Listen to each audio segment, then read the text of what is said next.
लोकसभा चुनाव के महासमर में आंध्र प्रदेश के सीमांत इलाके की 25 लोकसभा सीटों पर 7 मई को होने वाले मतदान पर सबकी निगाहें टिकी हैं। इसके साथ ही राज्य विभाजन के बाद सीमांध्र की 175 विधानसभा सीटों पर पहली बार हो रहे चुनाव पर भी पार्टियों की साख दांव पर लगी है।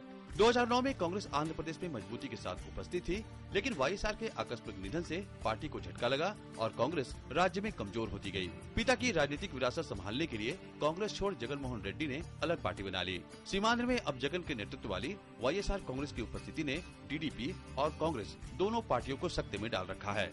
पिछले दिनों राज्य में उभार पर रहे तेलंगाना मुद्दे पर किरण कुमार रेड्डी के कांग्रेस से किनारा करने और लोकसभा चुनाव से ठीक पहले एनटी रामाराव की पुत्री और कांग्रेस नेता डी पुरंदेश्वरी का भाजपा में चले जाना भी कांग्रेस के बिखराव का सबब बना है। ऐसे में विधानसभा के चुनाव के साथ हो रहे लोकसभा चुनाव में राजनीतिक दल अपने तर्कस के साथ आमने सामने हैं।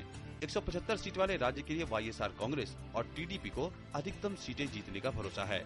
पिछले विधानसभा चुनाव में कांग्रेस ने यहां 106 सीटों पर जीत हासिल की थी, जबकि टीडीपी ने 53 सीटों पर अपना कब्जा जमाया था। टीडीपी राज्य में भाजपा के साथ गठजोड़ कर मैदान में उतरी है, वहीं कांग्रेस अकेले दम पर चुनावी अखाड़े में टिकी हुई है।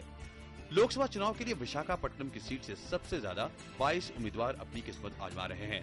इस सीट से वाईएसआर कांग्रेस के अध्यक्ष चुनाव लड़ रहे हैं। यहाँ लोकसभा के स्टार उम्मीदवारों में जिनकी किस्मत दांव पर लगी है, उनमें डी पुरंदेश्वरी राजमपेट से, जेसी दिवाकर रेड्डी अनंतपुर से और अशोक गजपति राजू विजयनगरम से चुनाव लड़ रहे हैं। इसके साथ ही किशोर चंद्र देव अरकू से और रायपति संभाशिव राव नरसापेट से किस्मत आजमा रहे हैं। पिछले लोकसभा चुनाव में इन 25 सीटों पर नजर दौड़ाएं तो कांग्रेस के पक्ष में 21 सीटें रही थी, जबकि वोट प्रतिशत 40 था।